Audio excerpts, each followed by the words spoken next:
நாம் ஆராதிக்கிற இயேசு நம்மை கைவிடவே மாட்டார், கைவிடவே மாட்டார்.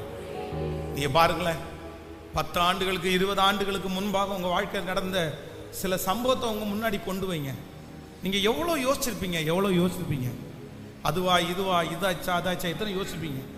ஆனா இன்னைக்கு நீங்க திரும்பி பாருங்க, நீங்க யோசிச்சதெல்லாம் உங்களுக்கு ஒன்று தோணும், சரி நான் தேவையில்லாம யோசிச்சேன், நான் எதுக்கு அப்படி யோசிச்சேன்னே தெரியல, நான் யோசிச்சது மாதிரி எதுவுமே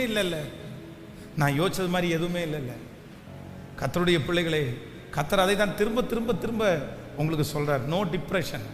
நான் சொல்றேன், நீங்க டிப்ரெஷன் இல்லாம வாழ முடியும், நீங்க மன அழுத்தம் இல்லாம வாழ முடியும். எப்படி வாழ முடியும் அப்படின்னு சொன்னா, இப்ப என் முன்னாடி இதான் இருக்குதா, என் முன்னாடி கஞ்சி தான் இருக்குதா, ஐயோ நான் எல்லாரையும் பிரியாணி சாப்பிட்றாங்களே நான் கஞ்சி சாப்பிட்றேனே அப்படின்னு நினைக்க வேண்டிய அவசியம் இல்லை. என் முன்னாடி இருக்கிறத சத்தமா சொல்லுங்க, என் வயிற்றுக்கு நான் சாப்பிட்றேன், அவ்வளோதான். நாளைக்கு பிரியாணி இல்லைன்னு நான் யோசிக்க வேண்டிய அவசியம் இல்லை. நாளைக்கு பிரியாணி தேவைன்னா கர்த்தர் காகங்களை கொண்டு என்னை போஷிக்கிறதுக்கு கர்த்தர் வல்லவராக இருக்கிறார். எதுவுமே அப்படிதான். நீங்கள் நான் சொல்கிற ரொம்ப அண்டர்ஸ்டாண்டிங்காக இருப்பீங்க. நம்ம ரொம்ப சுகமாய் வாழணும். நான் அப்படிதான் ஜெபம் பண்ணுறேன், சுவர் இருந்தால் தான் சித்திரம், நம்ம உயிரோடு இருந்தால் தான் எல்லாமே. நான் உயிரோடு இல்லாமல் எனக்கு கார் இருந்து பிரயோஜனம் இல்லை, நான் உயிரோடு இல்லாமல் என்னுடைய பணம் இருந்து எனக்கு பிரயோஜனம் இல்லை, நான் உயிரோடு இல்லாமல் ஜாதியை குறித்து பெருமை பாராட்டி என்ன பிரயோஜனம்? ஒன்றுமே கிடையாது, எதுவுமே கிடையாது. நானே நல்லா இல்லாமல் எனக்கு அத்தனை சொந்தக்காரங்களை நான் நல்லா வச்சு என்ன பிரயோஜனம்?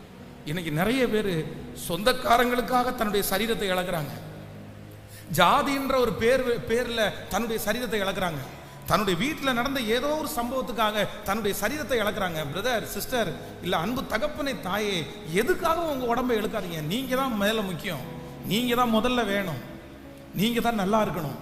நீங்கள் நல்லா இருந்தால் தான் எல்லாமே ஒர்க் ஆகும், நீங்கள் நல்லா இருந்தால் தான் எல்லாத்தையும் அனுபவிக்கவே முடியும்.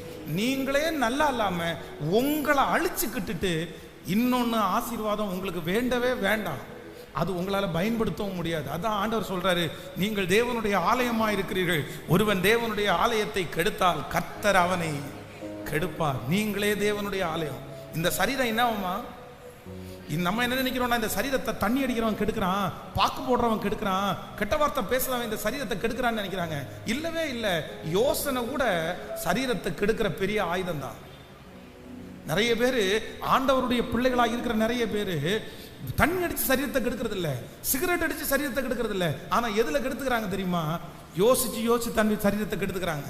யோசிச்சு தான் நமக்கு நிறைய பேருக்கு வியாதியே வருது. திங்க் பண்ணி தான் நிறைய பேர் நம்ம ஒன்றும் இல்லாமல் போயிடுறோம். ஆனால் இன்னைக்கு நம்ம சிலுவையில் அறைய போறோம். நான் நம்புறேன், இனி ஸ்டாப் திங்கிங். எனக்கு குறித்திருக்கிறதை அவர் நிறைவேற்றுவார்.